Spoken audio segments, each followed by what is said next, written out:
Three, two, one. Joe Gray, how are you? Good. How are you? Good. Hi. Thank you so much for coming on. I really appreciate it. Yeah, thanks, So Evan. we were just talking, you wear many hats in the community of Butler. One of those is being the engineer of the City of Butler. Tell us a little bit Yes. about that. How did that get started? What exactly do you do?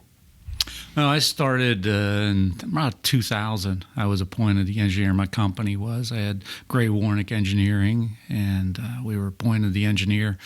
And basically, I've been playing that role, since then. Of course, I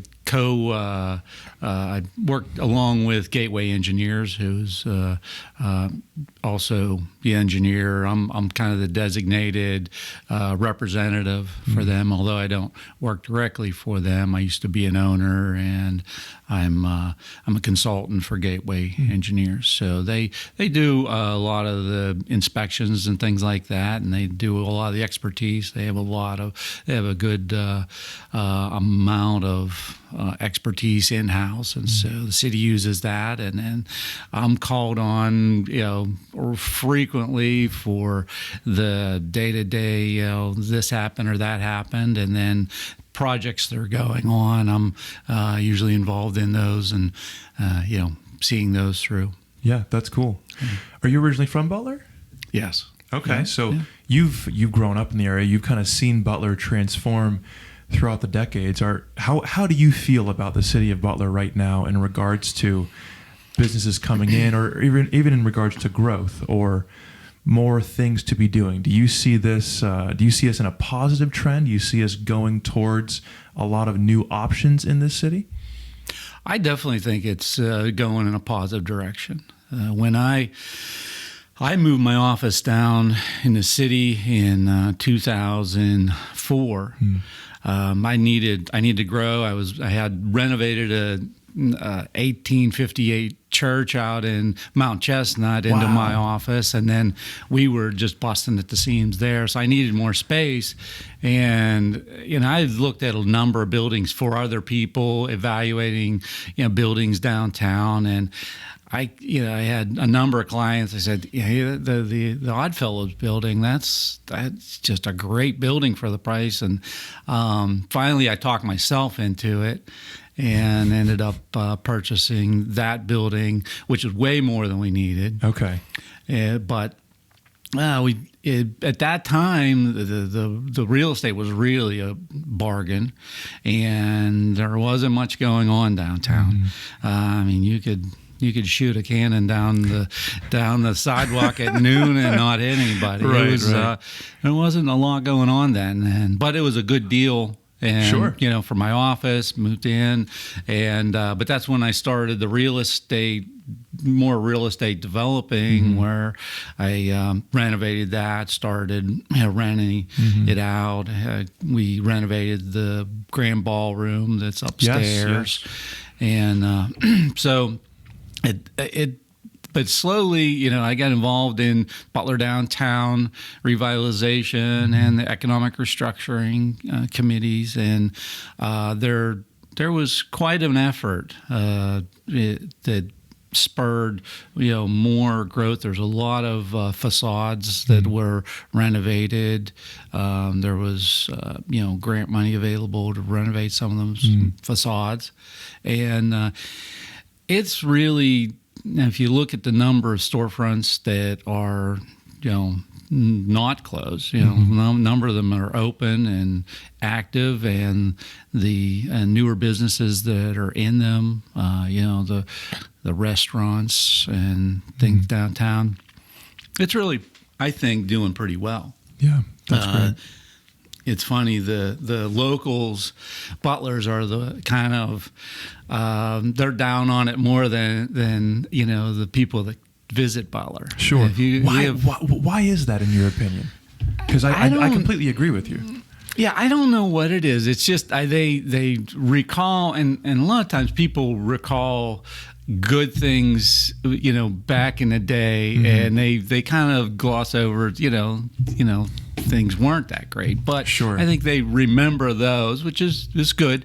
But they don't realize how well it's doing. Yeah, people. I meet with people from the state or something like that, or from out of town, and one of their first things they say, "Boy, this town's really doing pretty well." Says compared to other third class cities, I mean it's pretty active, right. and I think that's the truth. I mean the city has been a victim of the move to the malls and everything like that. But I think they've fared fairly well compared to a lot of cities, and I think they're doing a lot better. Sure. There's a lot of room to grow, a lot of improvements to be made, but I think it's doing pretty well. Yeah. Even kind of going back to that mindset of many, again, we'll call them Butlerites, right? That's what so many people from the city of Butler or from the Butler area call themselves. Yeah. What do you think needs to happen in order to have that mindset change? Is that a mindset that can be changed? Is that certain businesses coming to our town to have people start to realize that, or do you kind of feel like a lot of people might just be set in that way of thinking, and that's okay, but as younger people grow up, they'll maybe have a new vision or a new idea of what the city of Butler is? Yeah, I don't know what it takes to get the locals from the Butler area to come back into the city. I've hired people, and they start working down in the city, and they've been living in Butler all their life, and they say, "Boy, I never realized how good things are." Sure. These restaurants, and well, I've never been to this one, never been to that, and it just amazes me, that more people don't visit the city, because there's really a lot to offer. Yeah. When you look closely. It's so true. Earlier this week, I was having a conversation with a family that is from Europe, and they're here in Butler visiting, and so we were just talking, going back and forth about what Butler has to offer. They were asking for restaurants or for cool places to hang out, and the gentleman has a passion for old sports jerseys. He likes to collect them, especially being in Europe. And so I was telling him about Brandon and Butler and how these guys are curating just an amazing amount of old sports memorabilia, and he just couldn't believe that was here in Butler. So it is, again, I agree with you. It is cool to see so many unique things that the city has. You were talking about real estate earlier too, and kind of renovating spaces, specifically downtown. Do you look for a specific do you look for a specific place when you're going to renovate? Do you kind of find the place first, then renovate, or are you kind of looking for a certain structure or a setup that's available before you go in and do anything? Like, are you looking for location downtown? Are you looking for the size of the building? Are you looking for the innards? Like, when it comes to renovating a building, what do you look for? Well, I mean, there's a lot of good old buildings, and there's a lot of bad old buildings. And so if you look at the buildings that I've purchased, they have good, I hate to overuse the term, but good bones. Sure. The Oddfellows building, it's just solid. It was built in 1905, and I put a transit on one end of it. It's 150 feet long, and it's a half inch off from one end to the other, and it's just solid. And you couldn't build that. You couldn't build that building for millions of dollars today. Wow. But it's expensive to renovate. I mean, you got to know when to renovate, when to tear out. You have to have something with a good, solid structure,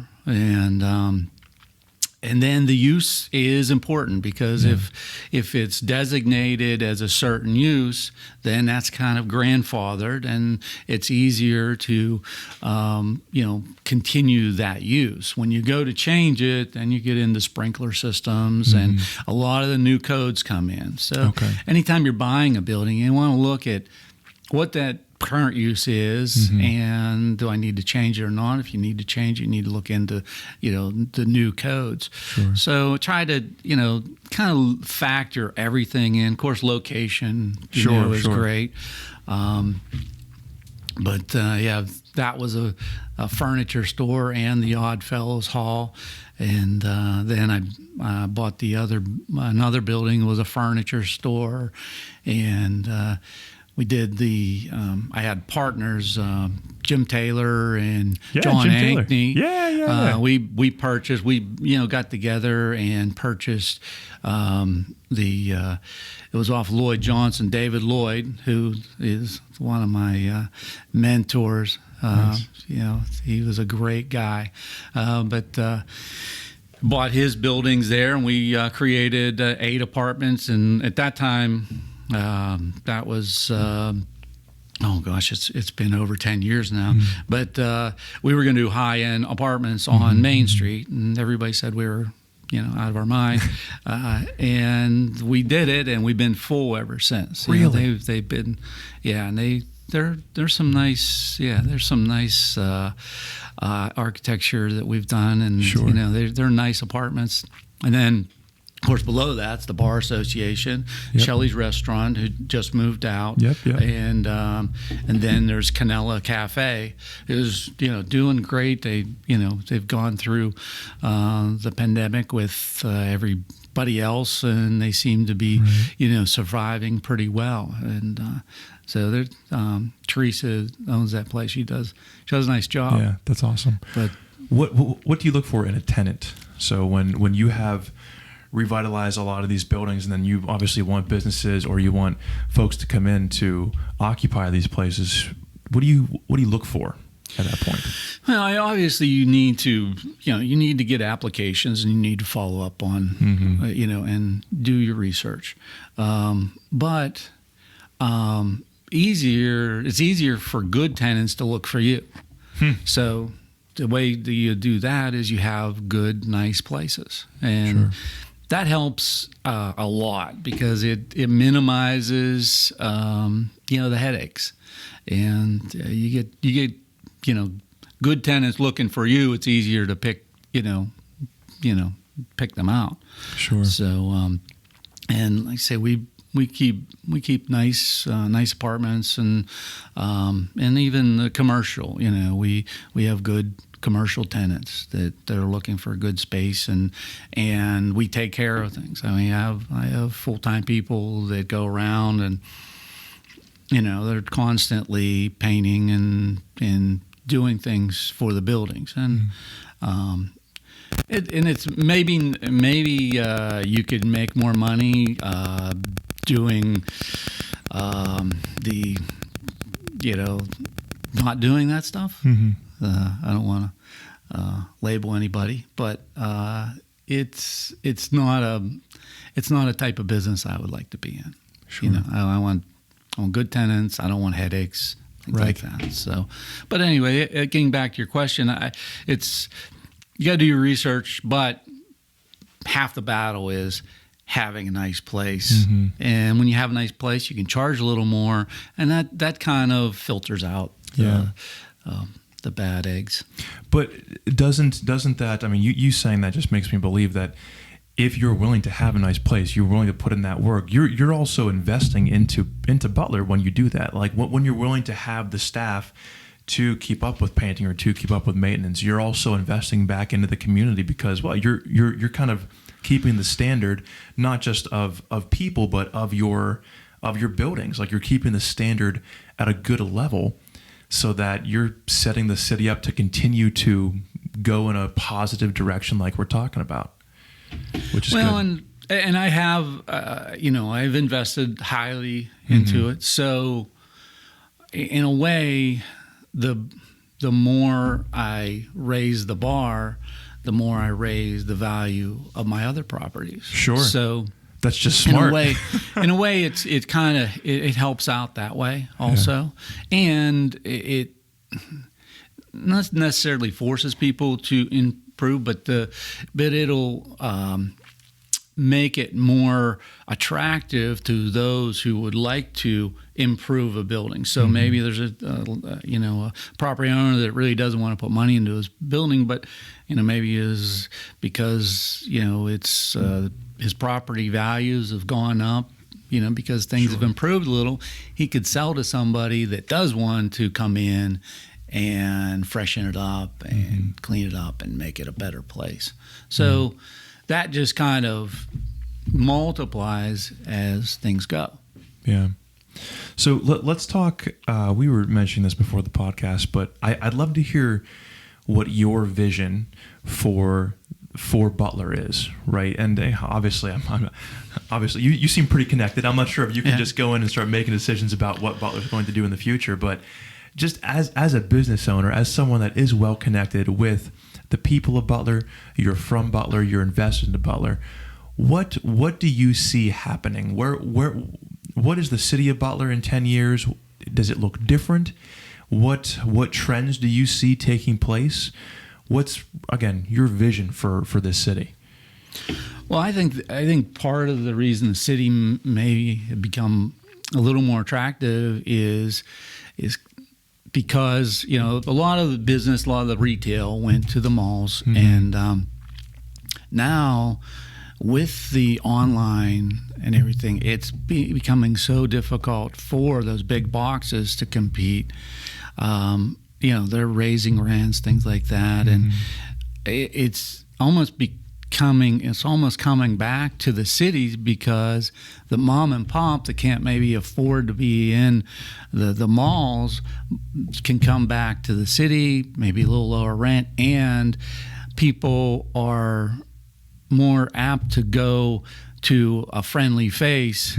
You know, if they want to go to a friendly face and see and touch things, you know, the city is a great opportunity. And if they don't, a lot of them are buying online. So I think there's an opportunity there for the cities to do a little better. Sure. But I mean, there's opportunities right now. The city is one of the only places in Butler County that was designated an opportunity zone. Really? And what exactly? It's and kind of self-explanatory, but what exactly actually would it be? Is a federal program, and if you listen to some of the politicians, they are talking about this opportunity zone, you know, legislation that they put through, and there's a number of them around the country, and what an opportunity zone is you can invest in a property or a business in the opportunity zones, and you can take capital gains money that you maybe you sold a stock or maybe you sold it other property anywhere, and you can invest that in that opportunity zone instead of paying the tax for it. So you take that money, instead of paying tax, you pay in the opportunity zone, and then you still have to pay it, but you get, I think it's like down to about a 6-year time frame that you have to then you pay it back, but you get basically free money for that period. Now, on top of that, which is probably a bigger deal, is when you've done that, when you've invested in that, you get a step up in basis. And I'm getting into a tax, you know, I don't know. I don't know I'm no accountant or anything like that, but it sounds right to me. That is probably the biggest benefit, is because then you get basically your improvements aren't. You're not taxed on them when you go to sell it. You have to hold it for 10 years. Right. So you get basically tax-free improvements. Your money's more valuable. Yeah, and you can sell it. You know, if you buy it for $100 and you sell it for $200, there's $100,000 of capital gains that you'd have to pay. But if you were in that opportunity zone when you did that and you hold it for 10 years, you're taxed on as if it were a $200,000 house or business or whatever that you bought. So it's a great, and you know the accountants are probably rolling their eyes. I probably got something wrong, but basically that's the gist of it. Sure. And there was a number of them throughout the country, and unfortunately, Butler County didn't get many of them. Okay. And one of the only ones I got was in the city of Butler. And it goes from Main Street and it goes to the east up to the hospital. So it can be residential property also. So I can't believe I'm just hearing about this. Is this well known? No, it's not. And then I've talked to people about getting the word out, and during the pandemic, everything kind of got Certainly. put on hold. Certainly. But it really needs to be put out there, because there'll be opportunities for people outside of the area to come in and invest in the city. And it's a great, it can really help the city out, because it'll bring in new money, and it'll bring in, it incentivizes people to improve property, which is what it's set up for. Sure. Is that is there certain criteria that Butler obviously met a certain criteria? Do you know what that would have been? It had to be a blight area, and I don't know what all the criteria. I don't know how they picked it. Sure. But it's unfortunate the Butler County didn't get more, but it's fortunate for the city that they're kind of a little island of this opportunity zone, as opposed to Philadelphia or Erie got 5 of them. So if you're going to invest, you could invest in this one little section that around it, Butler County is one of the most, they're doing the best, compared to a lot of the other counties. So all around the city is doing well. So you invest in an area that is, kind of the poorest house in the neighborhood, and you bring it up, you've really improved.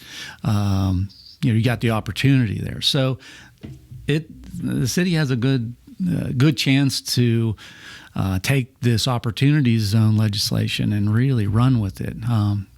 And that might be something that you may want to look at, having somebody on the show that has some real, an accountant or that really could explain the details of it. Definitely, because the word does need to get out. Yes, I'm so glad that you brought this up, number one, because this is I just can't believe I'm hearing about this for the first time. This seems great. Do you know why it hasn't been publicized as much? Like, is there a group of people that would not want an opportunity zone to be made public? No, I just don't think it's sure. And you said with everything that's going on in the last 6 months too, it's just been tough to get information out. And it's not it's not a there's no local government controls on it. There's no local government. There's no real involvement by local government. They don't have to sign off on it or anything like that. It's state level? It's actually self-reporting on your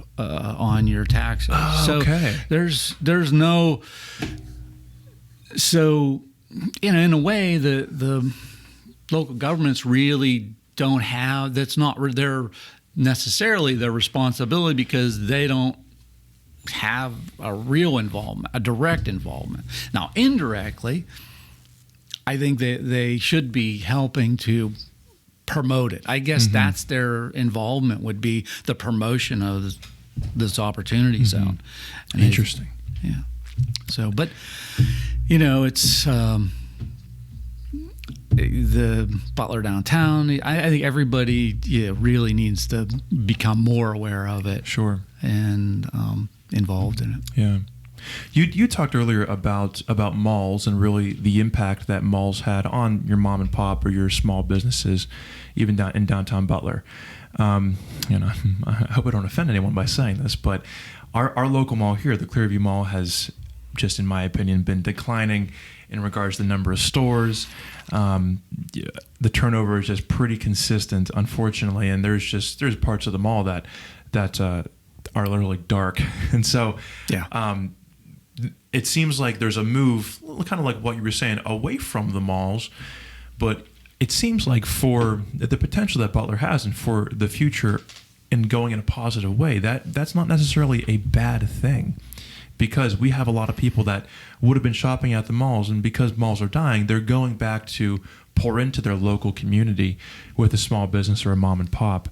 Are there any Are there any specific small businesses that you would love to see come to Butler, or are there any types of industry that you would love to see come to the area that you feel like could be a part of this positive trend that we're heading? Definitely more kind of a personal opinion yeah, here. I can't. I mean, in the city, specifically Butler, and it'd be nice to see more clothing stores, that you could buy, you could buy a belt, you could buy a shirt, Sure. I mean, there's like, Lance, has Sure. retro clothing. Yeah, that's right. That's right. Great, and I'm glad they're doing good. That's just amazing. But it would be nice to see some more clothing stores, more things like that would be nice to bring back. Right. I really think the city needs more businesses downtown, more people walking around, at lunchtime because of they work downtown. So, and that's one thing I think it would really be nice for the city to try to promote more, to bring back some of the doctors, the medical, the businesses downtown. I think that's needed to support the retail and actually the housing. If you work downtown, and you're at an office, you're more apt to think, hey, I can buy a house down here and Sure. walk to work and everything. So I would like to see more working businesses downtown. I think that would be healthy. That's one thing I think that has still been declining in the city is businesses being down there, the offices and things like that. It's tough to rent offices downtown. It's more retail. Retail's a little easier these days. Service, Is there any specific reason why renting offices is tougher? Is it just because of a limited amount of availability for an office? No, I don't think it's limited. There's I don't want to get into it too much, Sure. but the business privilege tax is an issue for businesses, and parking is a perceived problem. So I would love for you to expand on that. Even talking to old, an older generation from Butler, that's kind of always been the topic of conversation when it comes up to what the city needs. Right? Is more parking. I feel like you probably have a great perspective into this. I don't know if I agree with these people or not, but in regards to parking, you said it's a perceived issue. What do you mean by that? Yeah, I don't know that they need much more parking. Maybe some more convenient parking. There's plenty of parking available, and you need that. You need to have plenty of parking. You need to have open spaces, for people to park. And I think they got a good amount now. I designed the parking garage, the newest one in Center City. There. You designed that? Yeah, that's awesome. I did, in team with Gateway Structural team. Yeah, like you were saying. But that was the concept, and I was in the details of that project, and the towers where the stairs are, the stair towers. I wanted to fit in with the city, so made it look like an old building.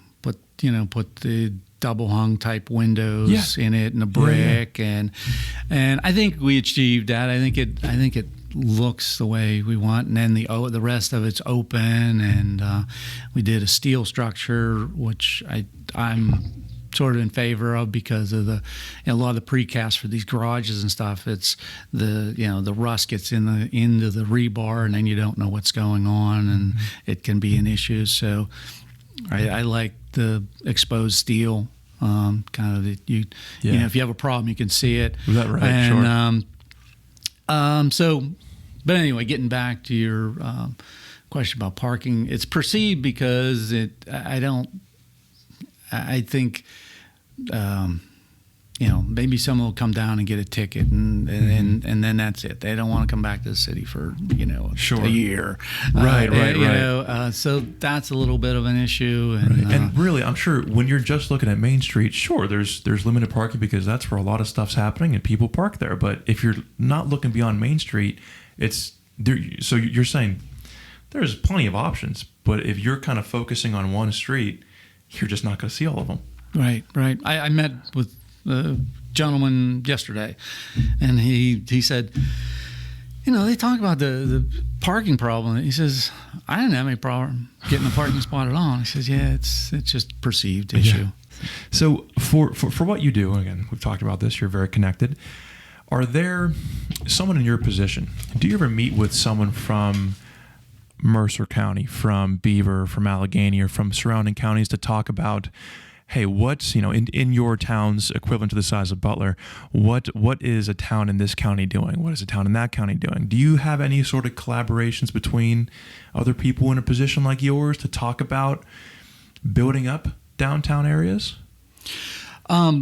Sort of, not directly, not specifically, meeting about that topic, but, I meet with, like say people from, the state who come in for, some reason, and other engineers. And like you said before, there's a lot of them say, boy, the city's doing pretty good compared to a lot. And you hear like,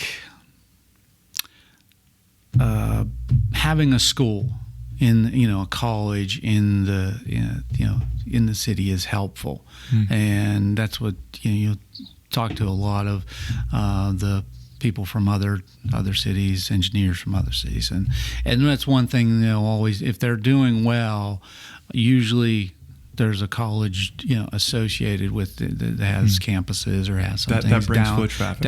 Yes, that brings foot traffic, exactly. Okay. So that's one component that I guess when you ask, what I'd like to see, I'd like to see more of,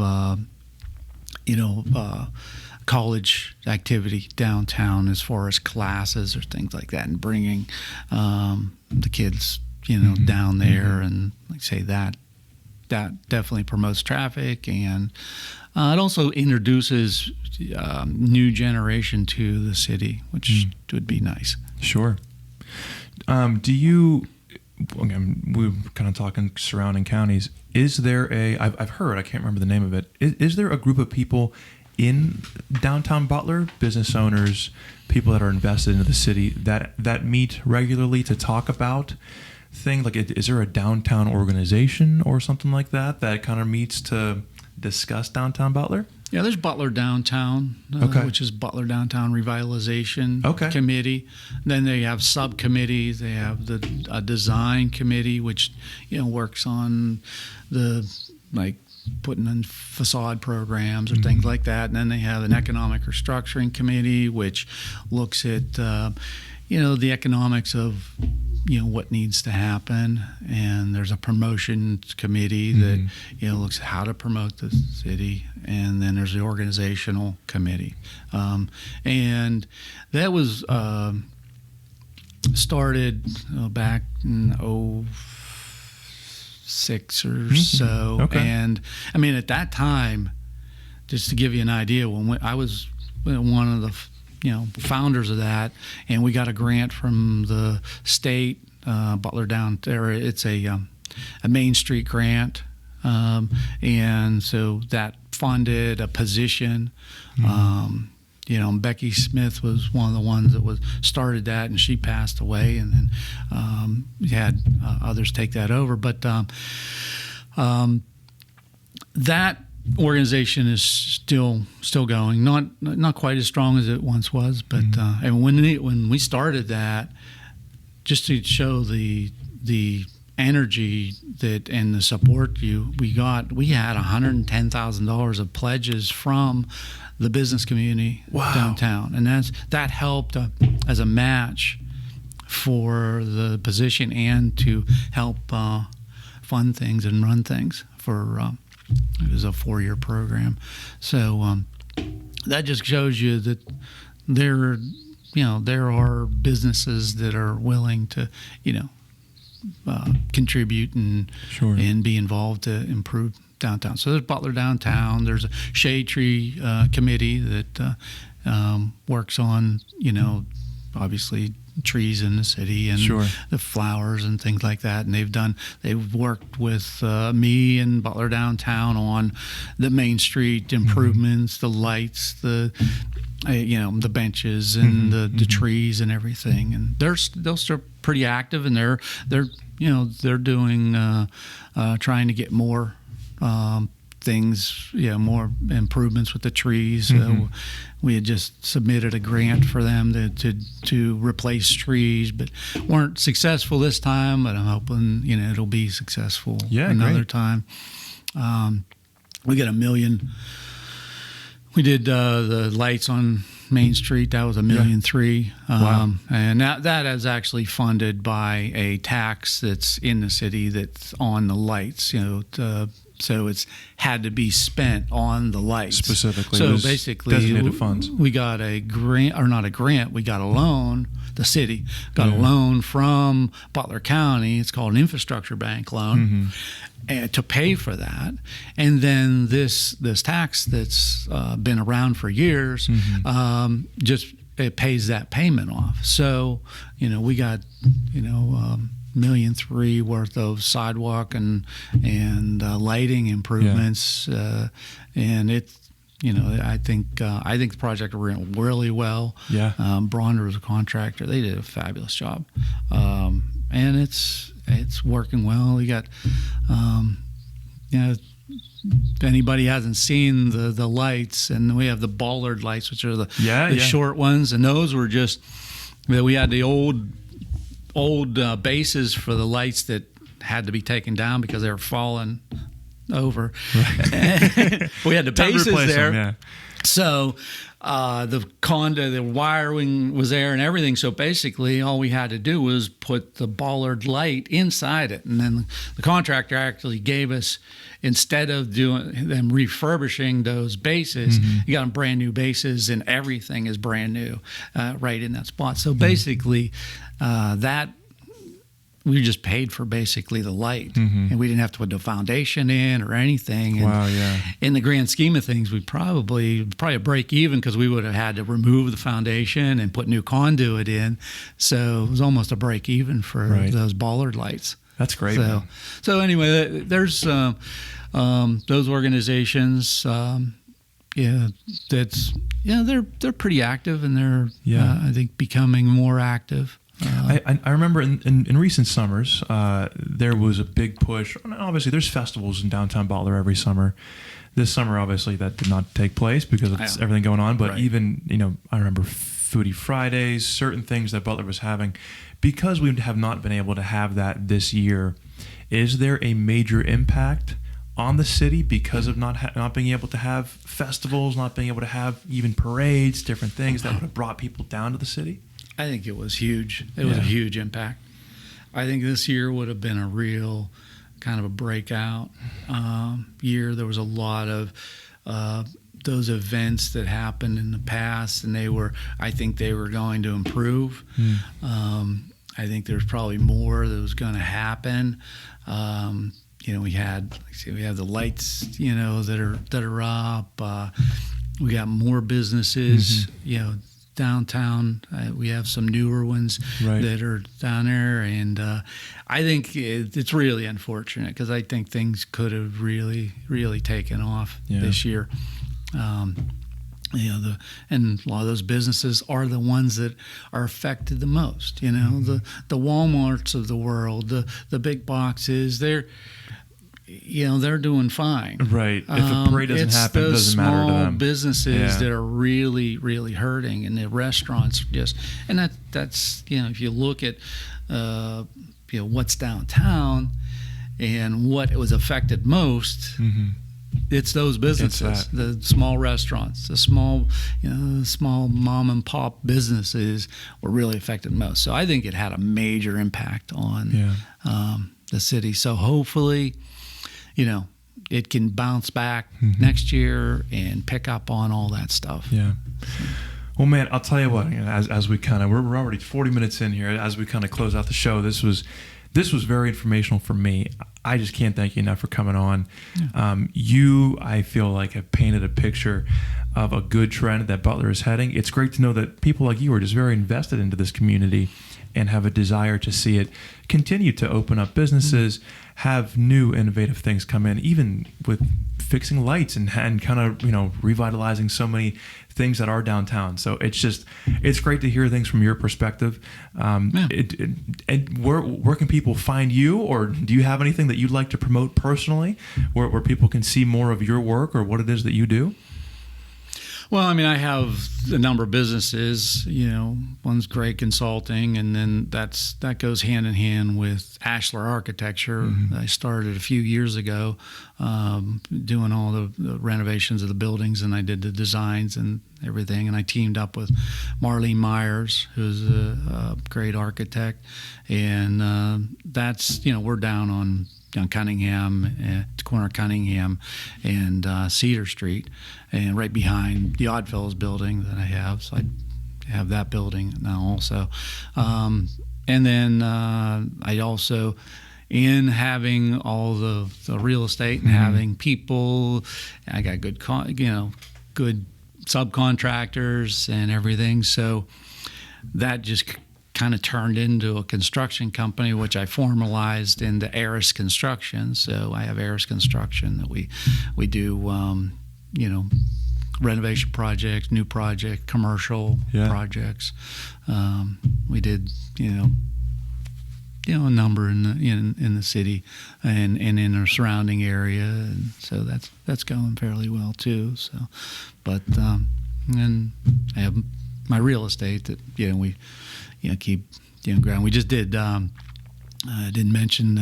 We purchased the Freedman's property downtown, and that worked out great. The Gateway Engineers was looking for, single level with parking. And that building fit perfectly, and they wanted to expand, and I was able to talk them into staying in the city. I said, if I can find something in the city, will you stay? Because they grew out of my space on Main Street. Wow. So unfortunately Freedman's closed, but fortunately I was able to save it from something else and bring an office in, and they have workers downtown that are buying food and clothes and everything else, and helping support the city. So they have, so they're growing in the city. So we renovated that building, and it